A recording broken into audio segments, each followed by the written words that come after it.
Today we're going to be reviewing Unit 1, Investing Money.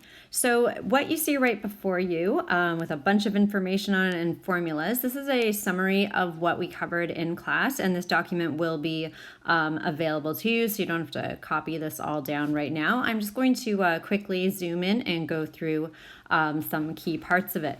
So one of the things that we did was we learned about simple interest. I is equal to PRT. And here on the document, you can see that we have defined what all of those variables mean.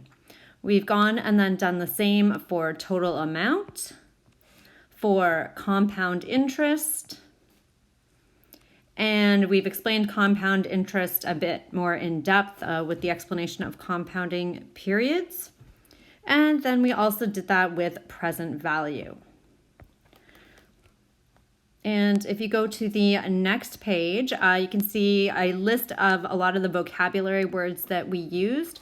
And most of these were used in the context of somebody's making an investment, or somebody's putting money into a special account, or someone is looking at a GIC, that sort of thing. So these are also terms that we went over in Unit 1.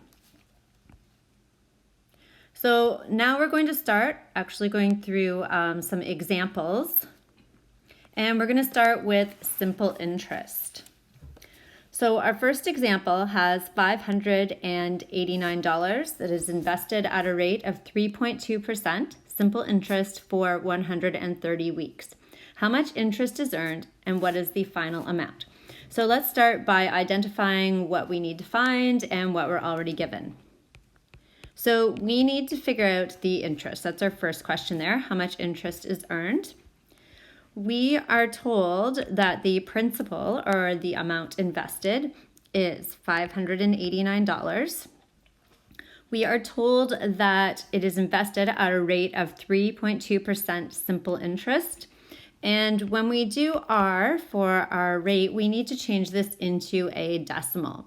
So to change into a decimal, remember we want to divide by 100. Okay, and that's going to give us 0.032. Now T, this is our time, and when we're doing simple interest, your time is always done in years. So we are actually given information in weeks. That means we need to change it into years. So there are 52 weeks in a year. So we're going to divide 130 by 52. And we are going to get that T is equal to 2.5 years. So in this case, this is an exact number. It's not rounded. By default, though, for time, we're going to round to one decimal place. So now we're going to take our formula and we're going to put in our formula all that we know. So I is equal to PRT. P is 589. R is, oops, I forgot a 2 there, 0.032. And T is 2.5. Okay, we're going to multiply all of that together, and you are going to get $47.12. So this here is your interest earned. We are also asked, what is the final amount? So the final amount is how much do you now have based on what you invested and the interest earned. So our formula for that is A is equal to P plus I. So notice this formula, A is equal to P plus I, can also be rearranged so that you're just solving for interest or just solving for principal, depending on the information that you're given. In this case, though, we have the principal because we were given that in the question, and we calculated the interest. So the interest being $47.12. And our final amount is $636.12.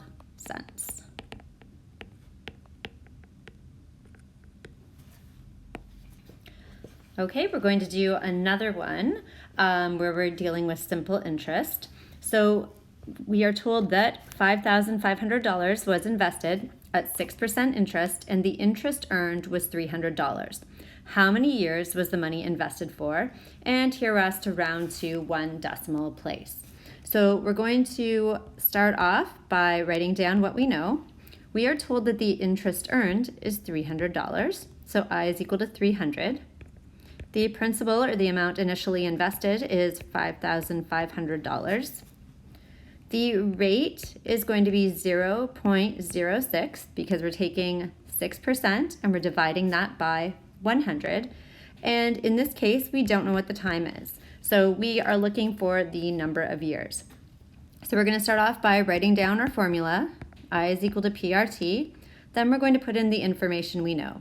So I is 300, P is 5,500, R is 0.06, and we don't know what T is, so we just leave it as T. And now we're going to simplify a bit before we finally solve for T. And we are going to multiply 5,500 times 0.06. That gives us 330. So we have 300 is equal to 330 times T. Now to get T by itself, we want to use opposites. So 330 is multiplied by T, so the opposite of multiplication is division. So we are going to divide on the opposite side to get T by itself. Okay, and if we plug this into our calculator, we are going to get 0.90909 and so on. It keeps going. But we just want to round it to one decimal place.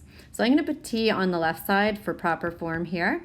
And T is going to be equal to approximately 0.9 years.